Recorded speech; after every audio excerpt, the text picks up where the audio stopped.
Hello guys, welcome back. If you're new here, please subscribe and click on the notification bell. So today, we will be talking about something that the Freeze said. He said, Allah means God. So this is the second video in the Freeze Delusion series. The Freeze Delusion. Just a reminder for those who don't know who this Daddy Freeze is. He is a Nigerian radio presenter who said Jesus is not the Christ. That Yeshua is the Christ. So Jesus is different from Yeshua. That's according to him, because he's claimed to have seen it in some Greek manuscript. The same manuscript used by the Jehovah Witness. Alright, I will be reading one of his posts and then I'll hand you over to One Mind. One Mind used to be a Muslim. So in this video he explained what God means in Arabic and then how it is different from Allah. So in this post he said, "There Maraji, Allah and God are the exact same being.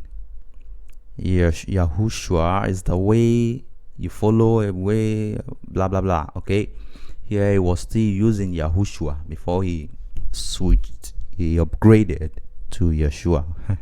Funny. And then he continued saying, before the crucifixion, Christ spoke predominantly Aramaic, most likely Syrian Aramaic, a language where God is called Allah or Ilaha. This same God blessed Ishmael, the forefather of the Muslims. Who told you that Ishmael is the forefather of the Muslims? How come Ishmael is the forefather of the Muslims, yet he learned Arabic? Funny. He learned Arabic.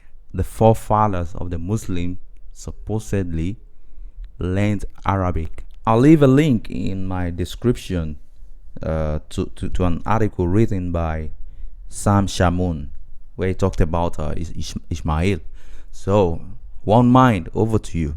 Allah in Arabic is not just a title for God. It doesn't mean God, which I'll explain. Allah is a name, and I will prove that using the Quran. There's a clear distinction between the two words Ilah and Allah, which brings me to the Shahada, the testimony of faith. La ilaha illa Allah, which literally translates as there is no God or deity but Allah. The way Ilah and Allah are spelled in Arabic do look similar, and they sound similar, but are not the same thing. They're not the same word or meaning. When you say La ilaha, Ilah means God or gods, but Allah is a name, the name of Muhammad's God. So you're saying there's no God but that one, that precise name, La ilaha illa Allah. Among all the other gods, Allah is the one and the only one according to Islam, according to Muslims, Muhammad. It's like saying there's no friend but Bob, for example. You wouldn't be able to say there's no Bob but friend. Would it make sense for one to say there's no God but Jesus? Yes. But it wouldn't make sense to say there's no Jesus but God. So there's no God but Allah. It doesn't say there's no Allah but God. Muhammad was making a statement, wanting to also deny Christ as God, by making it clear that, look, there's no God but Allah. To further prove this point, I will use the Quran. In the Quran, in Surah 52:43, we read this. So in Surah 52:43, we read, or have they, this is Muhsin Khan's English translation, or have they an ilah, and he puts in parentheses, in brackets, a God other than Allah, glorified be Allah from all that they ascribe as partners to him. So here we see another clear distinction between ilahun and Allahi. And again, Muhsin Khan's English translation just closes the case. So for anyone who speaks the Arabic language, it's obvious that Allah is simply the name of Muhammad's God. When you go to Deuteronomy 18, a passage that Muslims love to claim is speaking of Muhammad, in Deuteronomy 18 we read, But the prophet who presumes to speak a word in my name, which I have not commanded him to speak, or who speaks in the name of other gods, that prophet shall die. And Muhammad spoke in the name of another God, Allah, which is not the name of God in the Bible. God in the Bible, his name is Yahweh. God specifically gave Moses his name in Exodus chapter 6. You see, anytime we read Lord in all caps, capital Lord, we read Yahweh in the original Hebrew. Yahweh, which is, again, the true and only name of God. In Exodus chapter 6, we read this. And God spoke to Moses and said to him, I am the Lord. I appeared to Abraham, to Isaac, and to Jacob as God Almighty, but by my name, Lord, I was not known to them. So, but by my name, Yahweh, I was not known to them.